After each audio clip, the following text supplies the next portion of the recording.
नमस्कार। आज हम बात करेंगे एक ऐसे शब्द की जो हम रोज सुनते हैं, पर्यावरण। पर्यावरण। हम सब सुनते हैं, जानते हैं कि ये जरूरी है, पर क्या हमने कभी सोचा है कि ये असल में काम कैसे करता है?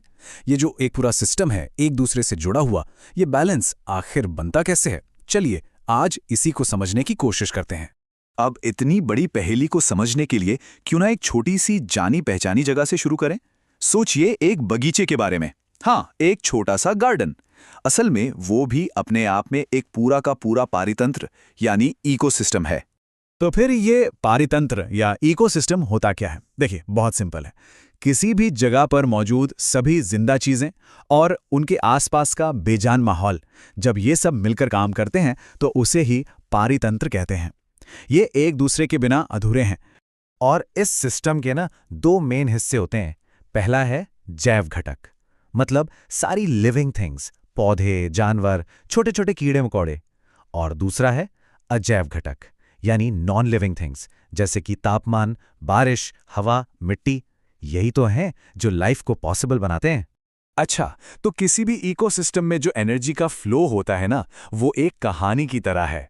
और हर अच्छी कहानी की तरह इसमें भी कुछ मेन कैरेक्टर्स होते हैं। हर किसी का अपना एक खास रोल है।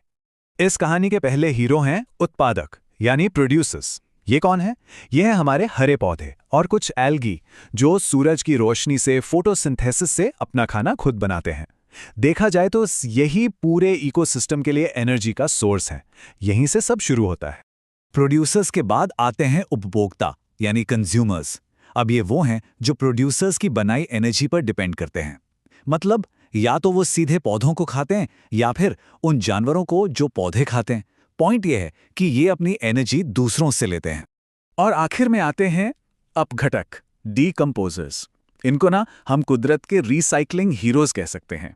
ये छोटे छोटे जीव जैसे बैक्टीरिया और फंगी मरे हुए पौधों और जानवरों को डीकंपोज करते हैं और सारे ज़रूरी न्यूट्रिएंट्स वापस मिट्टी में मिला देते हैं, ताकि प्रोड्यूसर्स उन्हें फिर से यूज़ कर सकें। ये समझ लीजिए कि ये नेचर के क्लीनिंग क्रू हैं। तो ये तीनों किरदार, प्रोड्यूसर, कंज्यूमर, डीकंपोजर, एक सिंपल फूड चेन में कैसे जुड़ते हैं? चलिए एक एग्जांपल देखते हैं। घास, ये प्रोड्यूसर है, सूरज से एनर्जी लेती है। अब बकरी आई, जो कि एक प्राइमरी कंज्यूमर है, उसने घास खाई। और फिर इंसान ने, जो सेकेंडरी कंज्यूमर है, बकरी से एनर्जी ली। देखा, यह है एनर्जी का एक सीधा सा फ्लो। लेकिन एक सवाल है, इस फ्लो में एनर्जी का होता क्या है? क्या जितनी एनर्जी घास में थी वो सारी की सारी बकरी को मिल गई और बकरी की सारी एनर्जी इंसान को? ऐसा नहीं है। यहीं पे नेचर का एक बहुत जरूरी रूल सामने आता है। और वो रूल है सिर्फ 10%। जी हां, इस नंबर को याद रखिएगा। जब एक जीव दूसरे को खाता है तो एनर्जी का सिर्फ 10% ही आगे पास होता है। बाकी का 90% वो या तो गर्मी बनकर उड़ जाता है या फिर लाइफ के दूसरे कामों में खर्च हो जाता है। इसको ना हम एक एनर्जी पिरामिड की तरह समझ सकते हैं। मान लीजिए प्रोड्यूसर्स यानी पौधों के पास 100% एनर्जी है, तो उनको खाने वाले प्राइमरी कंज्यूमर्स तक पहुंचेगी सिर्फ 10%, और उन्हें खाने वाले सेकेंडरी कंज्यूमर्स तक सिर्फ 1%। यही वजह है कि कुदरत में हमेशा प्रोड्यूसर्स की तादाद कंज्यूमर्स से कई ज्यादा होती है। तो इसका सीधा सा मतलब क्या हुआ? यही कि फूड चेन्स ज्यादा लंबी नहीं हो सकती। क्यों? क्योंकि 3-4 लेवल के बाद आगे पास करने के लिए एनर्जी ही नहीं बचती। नेचर में कुछ भी वेस्ट नहीं होता। लेकिन इस फूड चेन के स्ट्रक्चर में एक छिपा हुआ खतरा भी है, खासकर तब जब हम इंसान इसमें कुछ ऐसी चीजें मिला देते हैं जो नेचर का हिस्सा हैं ही नहीं। और इसे कहते हैं जैव आवर्धन, बायोमैग्निफिकेशन। इसका मतलब यह है कि कुछ खतरनाक केमिकल्स जैसे कि पेस्टिसाइड्स जब फूड चेन में घुस जाते हैं तो वो एनर्जी की तरह खत्म नहीं होते, बल्कि वो हर अगले लेवल पर और ज्यादा कॉन्सेंट्रेट होते जाते हैं, जमा होते जाते हैं।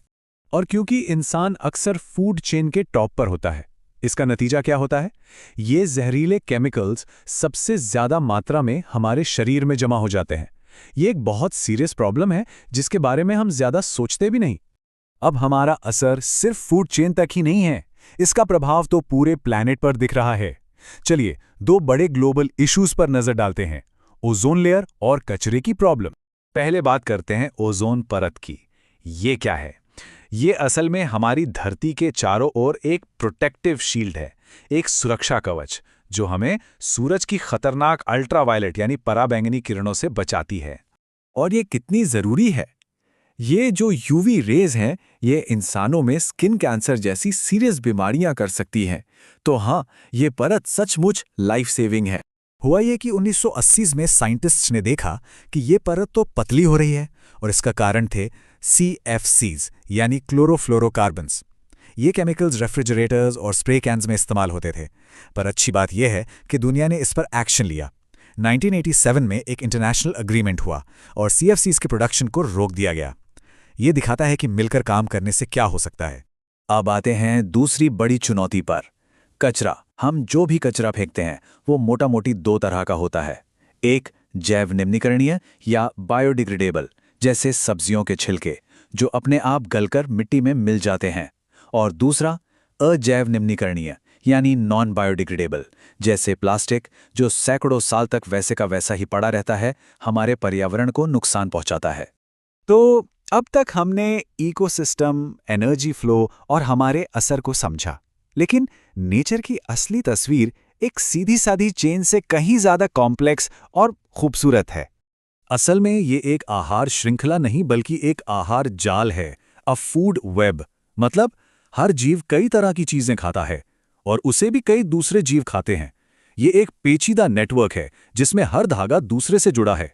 अगर आप एक धागे को खींचेंगे तो पूरे जाल में हलचल होगी।